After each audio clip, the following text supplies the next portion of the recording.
Hello good evening everybody, this is Vivek Kumar and welcome back to our YouTube channel. आज की इस video में हम देखेंगे नॉलेज एंड करिकुलम का यूनिट नंबर 3, जो कि करिकुलम के ऊपर है, जो कि एमडीयू के जितने भी यूनिवर्सिटीज़ हैं, एमडीयू, गुरुग्राम यूनिवर्सिटी, सभी के लिए सिलेबस सेम है।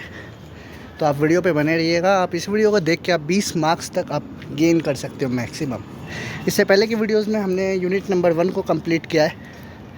आज इस वीडियो में हम यूनिट नंबर 3 की ओर डिस्कस करेंगे। तो फर्स्ट ऑफ ऑल इस यूनिट में हम देखेंगे करिकुलम क्या है, करिकुलम के कंपोनेंट्स क्या क्या है, और जितने भी करिकुलम से related curriculum as a product and process on different type of traditional method, ये सभी हम डिस्कस करेंगे इस क्लास में। तो पहला जो क्वेश्चन है आपका, what do you mean by curriculum. Curriculum का जो मतलब होता है, curriculum is not only the academic performance of a student. Curriculum केवल बच्चे का एकेडमिक परफॉर्मेंस नहीं है, curriculum is all about the overall development of student. यानी कि बच्चा जो भी खेलता है, स्कूल में जाता है स्कूल, और जो भी स्कूल में सीखता है वो वेरियस एक्टिविटीज़ करता है, प्लेग्राउंड में जाता है, लैब में जाता है। It's all about overall development of child. तो इसका डेफिनेशन हम देखते हैं। Curriculum does not mean only the academic subjects, but it includes the totally experience that a student receive through the various activities that go in the school, in classroom, playground. जो curriculum touch the life of a student at all points. Curriculum जो है वो बच्चे की life को touch करता है, बच्चे के लाइफ के ऑल पॉइंट्स को टच करता है। It helps the overall development of A personality of the child. तो कुछ इसके इतना लिखने के बाद आप डेफिनेशन लिख देना कि किन्होंने क्या कहा है करिकुलम के ऊपर। तो कुछ जो साइकोलॉजिस्ट हैं उनका डेफिनेशन हम देखते हैं कि उन्होंने करिकुलम के ऊपर क्या कहा है। तो हम देखेंगे 1 मिनट। अब थोड़ा मैं डिस्प्ले को लॉक कर दूं। तो according to Crow and Crow ने कहा है, curriculum includes all the experience that the child receive inside and outside the school. Crow and Crow के अकॉर्डिंग जो करिकुलम है वो सभी तरह के एक्सपीरियंस को इंक्लूड करता है जो बच्चा स्कूल में और स्कूल के बाहर सीखता है, और इससे बच्चे का cognitive, psychomotor and effective development होता है। पहला डेफिनेशन आप लिख देना क्रो एंड क्रो का। सेकेंड हम डेफिनेशन की ओर बात करते हैं। करिकुलम जो वर्ड है वो लैटिन वर्ड करिकुडिया से आया हुआ है, जिसका मीन्स होता है रेस। क्या होता है इसका मतलब? A race of course. Curriculum helps to achieve the teaching or learning objectives. It is also called a course of studies, which means a program related to various subjects. Cunningham ने क्या कहा है curriculum के ऊपर? The curriculum is the tool. Curriculum एक तरह का ऐसा टूल है in the hands of the artist. यहाँ पे आर्टिस्ट टीचर को कहा गया to mould his material according to his ideas, यानी कि उस मटेरियल को अपने आइडिया के अकॉर्डिंग मोल्ड करेगा। इट मीन्स दैट कि करिकुलम टीचर यदि सही से यूज़ करे तो उस करिकुलम के जरिए एक बच्चे को अच्छे से अच्छा बना सकता है। तो करिकुलम का मतलब समझ चुके हैं। जितने भी ओवरऑल डेवलपमेंट की बात होती है, जितने भी प्लेग्राउंड बेस्ड एक्टिविटीज़, सभी तरह की एक्टिविटीज़ के साथ साथ ये एकेडमिक परफॉर्मेंस को भी इंक्लूड करता है। तो यहाँ पे हम कैरेक्टरिस्टिक्स देखते हैं, इसका नेचर देखते हैं। It is based on the needs of the people होना चाहिए। करिकुलम ऐसा होना चाहिए जो कि बच्चे के नीड्स को पूरा करे। Overall promotes overall development of the child. Curriculum is continuously involving. Curriculum जो है पूरे साल होना चाहिए, अच्छे से होना चाहिए। It provide sufficient scope for skill. Curriculum से बच्चे का स्किल्स डेवलप होना चाहिए, इंटरेस्ट पता चलना चाहिए, बच्चे के इंटरेस्ट के अकॉर्डिंग उनके काम करना चाहिए। Attitudes must included with activities. इसमें स्पोर्ट्स एक्टिविटीज़, जितने भी एनुअल डे वगैरह सभी फंक्शंस को इंक्लूड करना चाहिए। And it is product of many minds. और ये more than teaching learning process है, ये भी आप लिख सकते हो। It is totally of experiences. तो it provides logical sequence of subject matter. तो करिकुलम कंपोनेंट्स देखते हैं। Total there are 4 types of curricular component. पहले आपको देखना है एम क्या है करिकुलम का, फिर कंटेंट देखना है, फिर मेथड देखना है, फिर आपको इवैल्यूएशन देखना है। एम्स में आप लिखोगे कि जो गोल ऑफ द करिकुलम है, it's all about the needs of the student. जो गोल होना चाहिए वो नीड्स ऑफ द स्टूडेंट होना चाहिए, यानी कि वो कॉग्निटिव, साइकोमोटर, जितने भी तरह का बच्चे का मेमोराइजिंग स्किल्स है सभी को डेवलपमेंट करना चाहिए। इसका कंटेंट क्या है? Content of the curriculum should demand of the society, need of the child. जैसा कंटेंट बच्चे के नीड के अकॉर्डिंग होना चाहिए। ऐसा नहीं कि 8th क्लास के बच्चे को आप 12th क्लास का करिकुलम दे दो, ऐसा नहीं होना चाहिए। नीड होना चाहिए बच्चे का, उसी अकॉर्डिंग करिकुलम को होना चाहिए, सोसाइटी के अकॉर्डिंग होना चाहिए। मेथड्स क्या क्या है? करिकुलम के स्ट्रेटजीज जो है टीचर को अपनानी चाहिए, play way method, demonstration method, ये सब स्ट्रेटजीज बच्चों को पढ़ाने के लिए अपनाना चाहिए और इवोल्यूशन करना चाहिए उसका back to back, time to time. तो there are 4 types of components of curriculum. तो नेक्स्ट देखते हैं, नीड क्या है करिकुलम का। एक अच्छा गोल होना चाहिए, प्रिपरेशन ऑफ टेक्स्ट बुक करना, कंटिन्यूस असेसमेंट करना, सेल्फ फीडबैक करना, डेवलपमेंट ऑफ नॉलेज करना। तो ये सभी के सभी क्या है, नीड्स हैं। मुनरो ने क्या कहा है करिकुलम के बारे में, curriculum includes all those activity which are utilised by the school. Curriculum उस तरह का एक्टिविटीज़ है जो कि स्कूल के द्वारा यूटिलाइज़ किया गया है जिससे बच्चा अपना एम गेन कर सके। प्रिंसिपल ऑफ करिकुलम क्या है, principle of child development, child centredness. इसमें हम कह सकते हैं कि करिकुलम बच्चे के अकॉर्डिंग होना चाहिए, बच्चा यहाँ पे एक्टिव रहना चाहिए। ऐसा करिकुलम नहीं होना चाहिए कि टीचर सेंटर्डनेस हो, चाइल्ड सेंटर्डनेस होना चाहिए। The curriculum should be child centred, it should fulfil the needs and requirement of the children. Curriculum should be according to the child age, abilities, capacities etcetera. Principle of comprehensive, curriculum में materials aids, teaching materials का use करना चाहिए। Principle of correlation, curriculum को correlate करना चाहिए एक दूसरे से, एक सब्जेक्ट को दूसरे सब्जेक्ट से रिलेट करके टीचर को पढ़ाना चाहिए।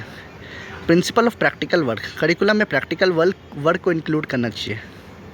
Principle of forward looking, curriculum ऐसा होना चाहिए जिससे कि बच्चा अपने भविष्य के लिए कुछ कर पाए, हेल्पफुल हो उसके फ्यूचर के लिए वो।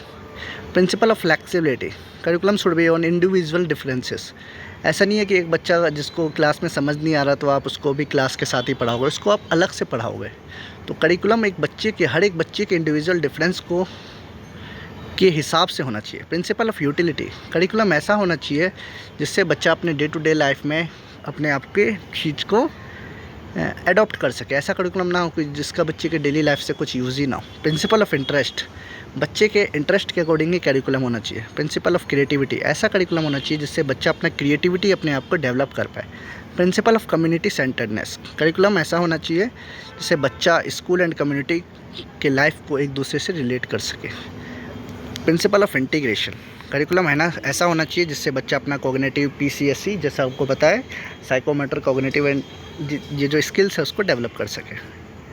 तो differentiate between syllabus and curriculum, syllabus जो होता है वो आपका एक तरीके का पूरा एकेडमिक होता है, कोर्स ऑफ स्टडी होता है कि जो आपको पूरे साल क्या पढ़ना है वो होता है आपका सिलेबस। बट करिकुलम नहीं होता, curriculum it includes academic performance and इसको जो एथेस्टिक परफॉर्मेंस होता है, जो आपका प्ले, जितना भी इस टाइप का परफॉर्मेंस होता है इसी को हम बोलते हैं करिकुलम, यानी कि it is includes academic and non academic performance. तो सिलेबस का पहला डिफरेंस ये हो जाएगा आपका, syllabus is narrow in scope and curriculum is wider in scope. Syllabus is descriptive in nature और जो करिकुलम है वो स्पेसिफिक इन नेचर है। जो सिलेबस है यूजुअली फॉर ईयर, 1 साल के लिए होता है, और जो करिकुलम है वो बहुत ही लंबे समय के लिए होता है। रिलेटेड टू सब्जेक्ट, जो सिलेबस है सब्जेक्ट से रिलेटेड होता है और जो करिकुलम है वो कोर्स से रिलेटेड होता है। सिलेबस है वो ग्रीक वर्ड है, करिकुलम जो है लैटिन वर्ड है। कोग्निटिव डेवलपमेंट को करता है सिलेबस, और जो है ये हमारा साइकोमोटर, फिजिकल और इमोशनल डेवलपमेंट सभी चीज़ करता है ये हमारा करिकुलम। तो बेसिस ऑफ करिकुलम क्या है? Basically basis of curriculum is the pillars of development of planning, school, situation, impact of issues. तो इन सब के हिसाब से करिकुलम का बेसिस क्या होना चाहिए? तो पहला जो बेसिस है फिलोसफिकल बेसिस, सबसे मेन बेसिस है ये आपका philosophical, considered as one of the major foundation of curriculum. इसमें आपका फिलोसफी जो डिटरमाइन करता है कि गोल क्या होना चाहिए करिकुलम का, एजुकेशन क्या होना चाहिए। फिलोसफी प्रोवाइड करता है कि नेचर क्या होना चाहिए पीपल का, sources of truth and value, AIIMS of education क्या होना चाहिए, मेथड्स ऑफ टीचिंग क्या होना चाहिए। फिलोसफिकल बेसिस एग्जाम्पल्स जैसे आइडियलिज्म के जो ज्ञाता है वो प्लेटो है, उन्होंने कहना था कि आइडियलिज्म करिकुलम शुड बी और गुड मेंटल एक्सपीरियंसेस। और इस करिकुलम में आपको मैथ्स, फिजिक्स, केमिस्ट्री, जो स्क्रिप्चर, जो रिलीजियस बुक है वो आपको लाना चाहिए। प्रैग्मेटिज्म में जॉन डेवी कहते हैं कि curriculum filled with practical activities होना चाहिए, लर्निंग बाय डूइंग होना चाहिए। तो पहला आपने देख लिया साइकोलॉजिकल बेसिस। ये क्वेश्चन कैसे पूछेगा आपसे? Basis of curriculum. तो पहला आपने देखा फिलोसॉफिकल फिर दूसरा साइकोलॉजिकल बेसिस। इसमें चाइल्ड सेंटर्ड करिकुलम होना चाहिए। करिकुलम ऐसा होना चाहिए जिसमें बच्चा खुद करके सीखे, ग्रोथ बच्चे का डेवलपमेंट हो, बच्चे के इंटरेस्ट के अकॉर्डिंग करिकुलम होना चाहिए, बच्चे के learning style different different learning style से बच्चों को पढ़ाया जाना चाहिए जिससे बच्चा समझ सके। मोटिवेशन होना चाहिए करिकुलम में। Curriculum is all about cognitive abilities. फिर थर्ड जो बेसिस है psychological basis. Development of curriculum based on the cultural. जो डेवलपमेंट है करिकुलम का वो कल्चरल पे बहुत डिपेंड करता है, सोसाइटी पे डिपेंड करता है, ट्रेडिशंस पे डिपेंड करता है, रिलीजन पे डिपेंड करता है। This is sociological basis. फिर टेक्नोलॉजिकल बेसिस। करिकुलम में इंक्लूड्स होना चाहिए टेक्नोलॉजी, टीवी, रेडियो, जिससे करिकुलम को और इन्हेंस किया जा सके। आईसीटी जो है is a important tool for technological basis. इसके ज़रिए बच्चा अपने टीचिंग क्वालिटी को इम्प्रूव कर सकता है और इसमें बच्चे का एक्टिव इंगेजमेंट होना चाहिए। This is all about the technological basis. Economical basis of curriculum. Curriculum ऐसा होना चाहिए जिससे कि बच्चा आने वाले फ्यूचर में अपने आप को अर्न कर सके। ऐसा नहीं है कि बच्चे को जो पढ़ाया गया है वो आपके उस बच्चे का फ्यूचर में कुछ काम नहीं आ रहा है। तो करिकुलम जो है बच्चे का वोकेशनल एस्पेक्ट ज़रूर होना चाहिए जिससे कि बच्चा आने वाले टाइम में अपने अर्निंग को कर सके। Political basis of curriculum. Political influence curriculum design start with funding. Political रूप से करिकुलम को सपोर्ट मिलना चाहिए with private and public educational institute जिससे कि करिकुलम को और इन्हेंस किया जा सके। तो there are 6 types of curriculum basis. तो different approaches to curriculum theory. तो there are three types of approaches of curriculum theory. First of all traditional theory. Traditional theory में मैं आपको बता दूँ, इसमें ट्रेडिशनल अप्रोच, सेकेंड है लर्नर सेंटर्ड अप्रोच, थर्ड है क्रिटिकल अप्रोच। ट्रेडिशनल अप्रोच में सबसे पहले सब्जेक्ट पर बल दिया जाता है। It is subject centred approach. Traditional approach is also known as a subject centred approach. इसमें इस सब्जेक्ट को हर एक डिफरेंट टीचर के थ्रू पढ़ाया जाता है। इस subject is separately taught by the different type of teachers. This is been about subject. इसमें बच्चों को केवल और केवल सब्जेक्ट पे बल दिया जाता है, बच्चे के कंसेप्ट पे, बच्चे के एक्टिव इंगेजमेंट पे बल नहीं दिया जाता है। इसमें बच्चा पैसिव होके सीखता है, इसमें बच्चा केवल सिलेबस को करना चाहता है। This is all about the traditional approach और इंडिया में यही है आजकल। This approach is based on the traditional approach of the focus is more of the subject content not on the process. It is a very popular in India. For example if a teacher teach letter writing, यदि एक teacher letter writing सिखाना चाहता है बच्चों को तो वो बस केवल और केवल उसके लेआउट को बता देगा, एड्रेस, डेट, रिस्पेक्टेड वगैरह जो भी है वो कहाँ आता है। This approaches focus on the different type of needs. इसमें the curriculum is largely passed on the content. केवल और केवल ये कंटेंट पे फोकस करता है। The teacher is the main source of knowledge. इसमें टीचर ही करिकुलम का मेन सोर्स है। यहाँ पे बच्चा टेक्स्ट बुक के थ्रू सीखता है। Average subject by detail concept knowledge. इसमें बच्चा ये है, इसकी विशेषता है कि यहाँ बच्चा उस सब्जेक्ट के बारे में डिटेल होकर सीख सकता है। बच्चा इसे मास्टरी अप्रोच कर लेता है। Text book is the main sources of this type of this traditional approach. This is the approach helps to preparing specialise. बच्चों को स्पेशलाइज बना देता है उस फील्ड में। तो इसके एडवांटेज क्या है? This approaches help in the growth of the subject. इस अप्रोच से बच्चा उस सब्जेक्ट में बहुत तेज हो जाता है। This approach is very important in India and it is also time saving, क्योंकि सब कुछ बनाया रहता है यहाँ पे, बस परोसना होता है बच्चों को, तो टाइम सेविंग तो होगा ही होगा। This approach is very useful in building theoretical knowledge. ये जो है थ्योरेटिकल नॉलेज बिल्ड करने में काफ़ी इंपॉर्टेंट है और टीचर्स इसको ईजिली अडॉप्ट कर लेते हैं। स्टडी मटेरियल वाइडली अवेलेबल है हमारे इंडिया में, बुक्स वगैरह। इन this approach score can be easily examined. इस अप्रोच में स्कोर को ईजिली एग्जामिन किया जाता है। डिसएडवांटेज क्या है? इसमें लर्निंग एक्सपीरियंस नहीं होता है, बच्चा अपने लर्निंग को सीख नहीं सकता उतने अच्छे से। इसमें स्टूडेंट का जो रोल है वो पैसिव है और टीचर का रोल एक्टिव है, ये इसका डिसएडवांटेज है। इसमें लेस अपॉर्चुनिटी है, क्रिएटिविटी कम है, बच्चा अपनी क्रिएटिविटी को नहीं दिखा सकता। इसमें केवल सब्जेक्ट सेंटर्ड है। This is a very little in learning. इससे बच्चा अपने प्रैक्टिकल वर्क को नहीं कर पाएगा और इसमें एक्सपर्ट टीचर की भी ज़रूरत है अच्छे से सिखाने के लिए। तो this type of disadvantage in the traditional centred approach. और लर्नर सेंटर अप्रोच है इसका जस्ट अपोजिट है। इसमें बच्चा जो है एक्टिव होकर उस चीज़ को सीखता है।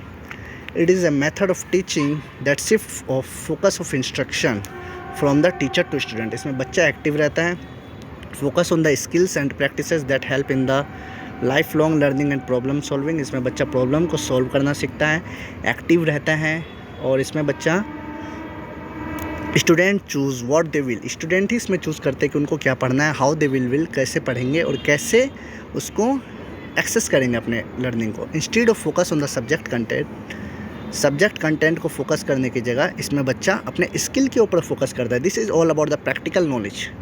इन this approach students are involve in learning. Student centered learning required to be active. The teacher play the role of only facilitator, not the instructor. This approach is just opposite to the traditional approach. तो इसकी characteristics क्या है? This is the child centred approach. The role of the teacher is a facilitator, not instructor. The role of the teacher is a facilitator between knowledge and the child. It promotes the integration. ये skill को promote करता है. Integrated approach ये opportunity देता है बच्चे को सीखने का. This approach is very flexible. इसमें बच्चा आराम से सीख सकता है. बच्चे अपने आइडिया को डेवलप कर सकता है, अपनी क्रिएटिविटी को डेवलप कर सकता है. इसमें बच्चा मल्टी लर्निंग सीख सकता है, हर एक तरीके से सीख सकता है, क्लासरूम से, कंप्यूटर से, घर से, लैब से, ऑनलाइन. तो this is all about critical approach. इसका एडवांटेज क्या है? It is focus on the learner and it gives power to the learner. इसका एक और एडवांटेज है, ये बच्चों को इनकाउरेज करके रखता है. लर्नर न्यू स्किल सीखता है इसमें. इट प्रमोट्स क्रिएटिविटी को प्रमोट करता है ये. This approaches promote modern method है ये आज के टाइम का. This approaches help to develop self consent. Constructivism की ओर बल देता है ये. इसका डिसएडवांटेज है, दिस इज टाइम कंज्यूमिंग. जाहिर सी बात है, जब बच्चा खुद करेगा, खुद सीखेगा तो टाइम तो लगेगा. टाइम कंज्यूमिंग है, ये इसका डिसएडवांटेज है. इसमें बच्चा डिसिप्लिन नहीं रहता है, ये बात है. लर्नर सेटअप में बच्चा का मन करे जब पढ़ा, जब मन किया नहीं पढ़ा. कभी मन किया तो कुछ पढ़ा ही नहीं, इसलिए इसमें बच्चा अपना प्ले नहीं किया, एक्टिव नहीं रहा. इसमें क्लासरूम मैनेजमेंट को टफ कर पाना इसमें मुश्किल होता है. डिसएडवांटेज है इसका. This approaches needs well equipped. इसमें अच्छे टीचर्स चाहिए जो कि बच्चे को मॉडर्न मेथड समझा सके. कि यदि टीचर टेक्नोलॉजी यूज़ नहीं करना आएगा तो बच्चों को वो नहीं सिखा पाएगा.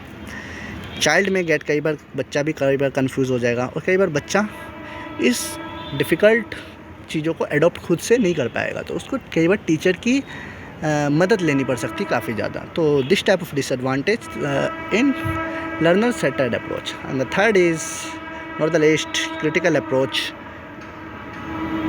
इन this approach students are the main part of constructing knowledge. इसमें बच्चा भी उतना ही भूमिका निभाता है जितना टीचर निभाता है. यानी कि इसमें ये बाइस नहीं कर सकते हम. चाइल्ड और जो स्टूडेंट के बीच जो है डिफरेंट, इसमें दोनों का भूमिका सेम रहता है. दे interrupt knowledge according to them. In this approach, students and teachers are equal partner in the solving problems in classroom. बच्चे और टीचर्स की समान भूमिका रहती है. Many of the active, इसमें टीचर पोर्टफोलियो बनाता है, चार्ट बनाता है, यही सब इसके मेथोडोलॉजी का यूज़ करता है. In this approach, pictures identified that related to the experience of a student. Advantage क्या है? In this approach, what learner learn in their life and what is happening in their life. इसमें बच्चा जो सीखता है वही महसूस करता है अपने लाइफ से. It helps learner to bridge the classroom and real world.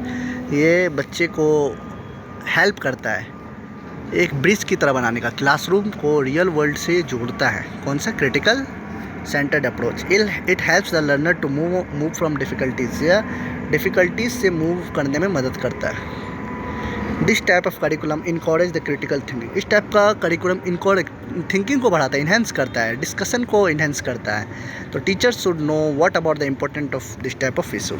Disadvantage क्या है? टाइम कंज्यूमिंग है, नॉट सूटेबल फॉर जो न्यू लर्नर्स है उसके लिए सूटेबल नहीं है, और इसके लिए एक्सपीरियंस टीचर की ज़रूरत है. ये प्रैक्टिकल वर्क को बढ़ावा देता है, ये भी लिख सकते हो आप. It does not ignore the difficulties that learner face to. तो ये डिफ़िकल्टीज़ को इग्नोर नहीं करता है. यदि बच्चा किसी चीज़ को फेस कर रहा है अपने डिफ़िकल्टीज़ को, तो उसको सॉल्व करता है. इट इज़ मोटिवेटिंग है, it is help for the learner के लिए एक तरह का अच्छा है ये. तो लास्ट टॉपिक है हमारे टॉपिक का, सिलेबस का, यूनिट 3 का. Different types of approaching curriculum. Curriculum as a product, फिर करिकुलम एज अ प्रोसेस. तो ये जिसके बाद आपका ये यूनिट खत्म हो जाएगा. करिकुलम एज ए प्रोडक्ट का मतलब होता है, प्रोडक्ट का मतलब होता है कि जो भी चीज़ आप करते हो उसके बाद आपका फाइनल आउटकम्स क्या आता है. Product means the outcomes and the results which we receive after the curriculum process. तो करिकुलम प्रोसेस के बाद जो रिजल्ट होता है वही होता है curriculum as a product. It is based upon the effectiveness of curriculum. जैसा इफेक्टिवनेस होगा करिकुलम का, वैसा ही करिकुलम का आउटकम्स आएगा.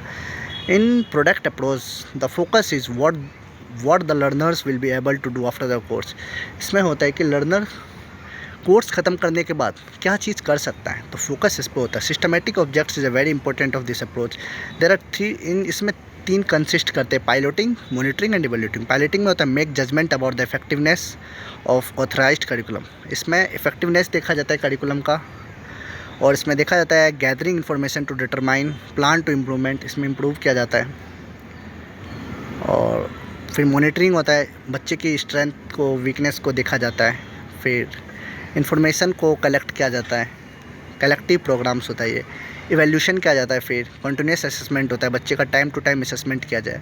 तो ये आप इसको आप लिख सकते हो, थोड़ा आप देख लेना, लास्ट टाइम चल रहा है क्योंकि वीडियोस काफ़ी 20 मिनट की हो चुकी है।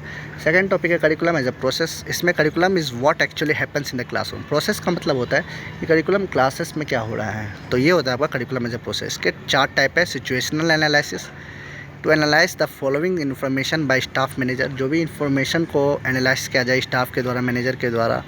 इसमें बच्चे के नीड्स को देखा जाता है, रिसोर्सेज को देखा जाता है, सोर्सेज को देखा जाता है, और बच्चे उसको कैसे इंप्रूव कर सके, स्ट्रेंथ को देखा जाता है। सेकंड में आप लिखोगे फॉर मल्टीपल ऑब्जेक्टिव, बस आप ये याद रखो, situational analysis, formatting object. Third है सिलेक्शन एक्सपीरियंसेस, और फोर्थ आपका ऑर्गेनाइजिंग स्ट्रक्चर एंड सीक्वेंस। तो फॉर्मुलेटिंग में लिखोगे आप it is become easy to select material methods, object should be according, object होना चाहिए बच्चे का नीड्स के अकॉर्डिंग, सोसाइटी के अकॉर्डिंग, NEP के according, national education policy, new education policy, overall development के अकॉर्डिंग बच्चे का फॉर्मुलेटिंग ऑब्जेक्टिव होना चाहिए। सिलेक्शन एक्सपीरियंस क्या होना चाहिए, बच्चे के नीड के according, balance between time and resources, बच्चा टाइम के और रिसोर्सेज के बीच बैलेंस कर सके। सीक्वेंस सिंपल टू कम्प्लेक्स होना चाहिए, बच्चों को पहले इजी चीज़ सिखाना चाहिए, फिर कम्प्लेक्स की ओर जाना चाहिए। तो ये आप देख सकते हो इसमें। फिर ऑर्गेनाइजिंग स्ट्रक्चर, फिर curriculum should be properly organised होना चाहिए, ठीक है, ऑर्डर में होना चाहिए, यानी कि 3rd चैप्टर पहले आ गया, 1st चैप्टर बाद में आ गया।